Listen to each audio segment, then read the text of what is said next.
자, 오늘 고민 상담 두 번째 시간입니다. 이메일이 한 통 왔어요. 간단하게 고민 내용을 요약해서 말씀드리겠습니다. 중학교 때부터 공부를 잘해서 의사라는 목표를 향해서 열심히 공부를 했다고 합니다. 주변에서도 의대를 가라고 했고요. 그런데 성적이 좋지 못해서 재수, 삼수 생활을 하게 되었고 몸도 안 좋아지고 결국에는 국립대 일반 학과로 가서 학교 생활을 하면서 미련이 남아서 의대 수능 준비를 다시 하고 있다고 합니다. 작년에도 수능에 도전했지만 실패를 했습니다. 이렇게 반복된 실패 때문에 동기, 목표, 열정도 다 잃어버리고 두려움과 무력감, 패배감만 남았습니다. 내가 진짜 의사가 되고 싶은 건지 아니면 주변에서 말했던 것 때문에 의사가 되고 싶은 건지 이것조차도 헷갈리고 어쨌든 올해 주어진 기회를 허망하게 놓치고 싶진 않습니다. 제 증상이 요즘 말하는 번아웃인 건지 그렇다면 어떻게 극복을 해야 되는지 제 자신을 압도하는 두려움과 패배감을 어떻게 벗어나야 하는지 조언을 주시면 감사하겠습니다. 라는 고민 상담 이메일이 왔습니다. 자, 일단 저한테까지 질문을 할 정도면 본인도 많은 방법을 찾아봤을 거고 많은 동기부여 영상도 봤을 거고 친구한테 위로의 말도 들어봤을 거고 너 자신을 믿어, 네가 원하는 걸 꿈꿔, 네가 진짜 원하는 걸 해, 네 꿈을 찾아, 너 자신을 믿어, 이런 말을 수없이 듣다가 그래도 안 되니까 저한테 물어봤겠죠. 호통도 치는 영상도 봤겠죠. 그래서 저는 어떤 위로나 달래주는 게 아니라 논리적으로 설명을 해줄게요. 그동안에 들었던 말과 제 말을 합쳐서 본인만의 해결책을 찾길 바랍니다. 일단 번아웃 같은 증상을 갖다 붙이려고 하지 마세요.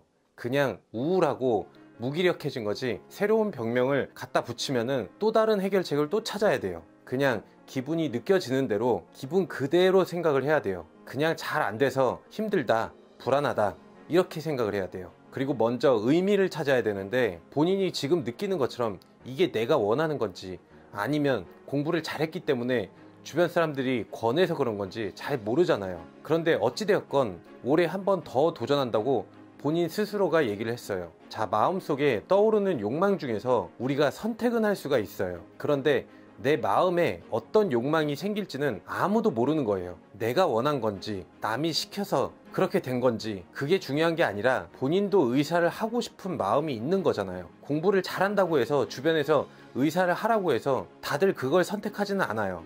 법대 가는 사람도 있고 한의사 가는 사람도 있고 어쨌든 본인도 마음이 있었으니까 간다고 한 거예요. 그리고 이때까지 노력을 한 거고, 그러니까 날 사로잡은 욕망 중에서 아무 욕망이나 선택을 해도 상관은 없는 거예요. 그걸 선택하면 내 욕망이 되는 거니까 잘못된 선택은 없다는 거예요. 이게 너무 무책임하게 들릴 수도 있는데 근데 이게 사실이에요. 뭐가 되었든 나쁜 선택은 없으니까 지금 선택한 걸로 그냥 결정을 해요. 그런데 인생은 외줄타기랑 똑같죠. 동시에 여러 가지를 선택할 수는 없어요.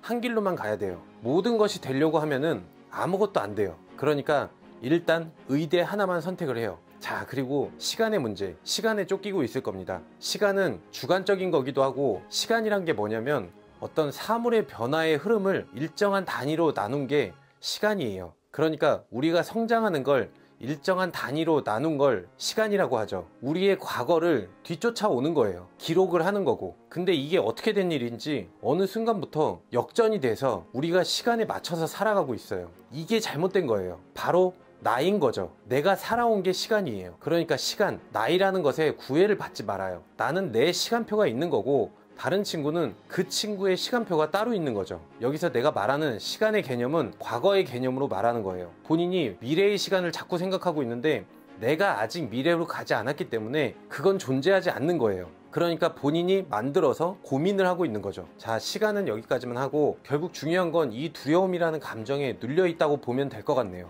아무리 노력해도 이루어지지 않으니까 잘 될 수 있는지 없는지 걱정이 된다, 불안하다, 그런 감정 때문에 더 잘 안 된다, 이런 거죠. 두려워하지 말라 라는 얘기를 본인도 잘 아실 거예요. 근데 그게 잘 안 되죠. 왜 안 될까요? 이 부분이 오늘의 핵심인 것 같습니다. 그게 왜 잘 안 되냐고 하면은 부메랑 효과예요. 내가 두려워하지 않으려고 하면 할수록 그 두려움은 더 커져서 돌아와요.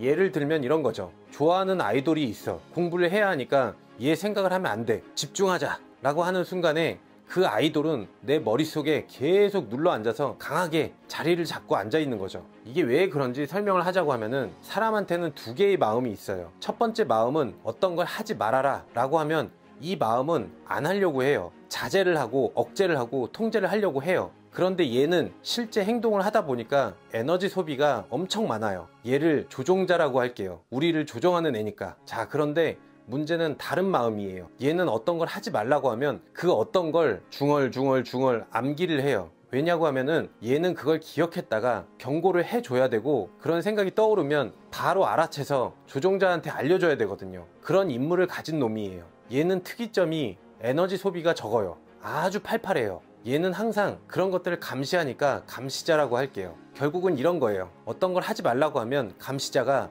응 그래 알았어 하면서 그 행위를 감시해요. 하지 말라고 했으니까. 그리고 그걸 계속 감시를 하는 거예요. 그러다가 그게 나타나면 알려주는 거죠. 그러면 조종자가 그걸 넘겨받아서 행동을 하는 거죠. 응 알았어, 이제 내가 참을게, 억누를게, 내가 행동을 할게 라고 하는 거죠. 이게 우리 몸에 에너지가 많으면 지금 말한 것처럼 잘 작동을 하는데, 문제는 우리가 오후나 저녁에 들어서면서 에너지가 부족할 때 이게 문제가 생기는 거예요. 걱정을 하지 마 라고 하면 감시자는 걱정이 무엇인지 계속 기억을 하고 있는 거예요. 에너지 소비가 적은 감시자는 아주 잘 활동을 하는데, 에너지 소비가 많은 조종자는 제대로 작동을 못하니까 이 걱정이 떠올랐는데 누르질 못하는 거죠. 이래서 계속 불안하고 두렵고 내가 시험에 붙을지 떨어지면 어쩌나 계속 생각을 하는 거죠. 밤에 이런 생각이 더 많아지는 이유가 아까 내가 말한 것 때문에 그래요. 몸에 에너지가 없으니까. 그러니까 결국에 이 해결책은 몸도 건강해야 되고 두렵고 불안하고 이런 힘든 감정을 다 표현을 해야 돼요. 안 하려고 하면 안 돼요. 표현을 그냥 자유롭게 흘러가는 대로, 두려우면 두려운 대로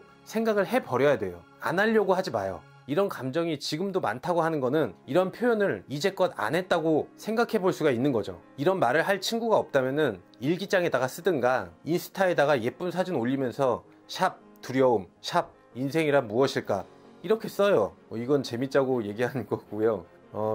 이런 표현을 자꾸 하면은 오히려 두려움이 줄어들고 덜 생각하게 돼요. 자, 중요한 건 몇 번 말했지만 이성이 중요한 게 아니라 신체가 제일 중요해요. 본인의 뇌는 그렇게 프로그래밍이 되어 있어요. 본인은 미래의 목표인 의사가 중요하다고 생각을 하지만 본능적으로 본인 뇌는 몸을 더 아끼고 있다고요. 그러니까 몸이 안 좋아지면 바로 어떤 현상이 나오느냐, 불안해지는 거죠. 그러면서 몸을 최대한 움직이지 않게 해서 에너지를 보존하고 위험을 피하도록 하고 회복을 시키려고 하고 방에 자꾸 들어눕게 되는 거죠. 그러니까 우선 몸이 건강해야 돼요. 그래야지 기분이 좋아지고, 그래야지 그런 불안한 감정들을 누를 수가 있는 거고, 몸이 안전해진다고 느껴지니까 우리 뇌가 본능이 아닌 미래의 목표로 초점을 맞추게 되어 있어요. 이게 아주 자연스러운 흐름이에요. 지금 학교를 다니면서 공부를 한다고 하는데 그렇게 하지 말고 몇 번 실패하고 그러니까 보험을 하나 만들어 둔 거잖아요. 어차피 인생은 외줄타기라고 했잖아요. 하나만 선택을 해야 되는 거니까 때려치고 의사에만 전념을 해요.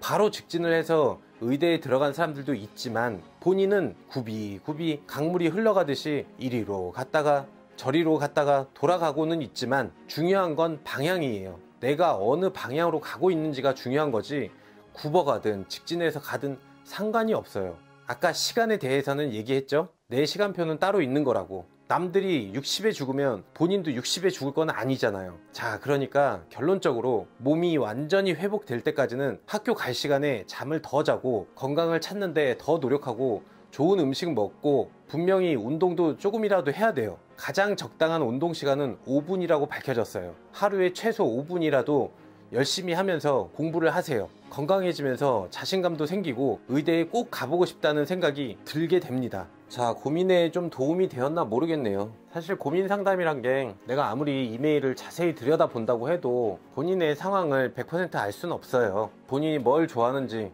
어느 정도의 집중력을 갖고 있는지, 어떻게 살아왔는지, 어떤 부모 밑에서 살아왔는지 그런 것들을 모르다 보니까 사실 빙빙 돌 수밖에 없어요. 잘 됐으면 좋겠다라는 마음은 진심이니까 좋은 해결책을 꼭 찾길 바랍니다. 어쨌든 제가 해드릴 수 있는 말은 여기까지겠네요. 뭐 더 궁금하신 게 있다거나 좀 이해가 안 가는 게 있다면 또 연락 주세요. 어쨌든 이번 영상은 이 고민과 비슷한 고민을 하고 있는 다른 분들에게도 도움이 많이 됐으면 좋겠고요. 이번 영상은 여기까지 하겠습니다. 감사합니다.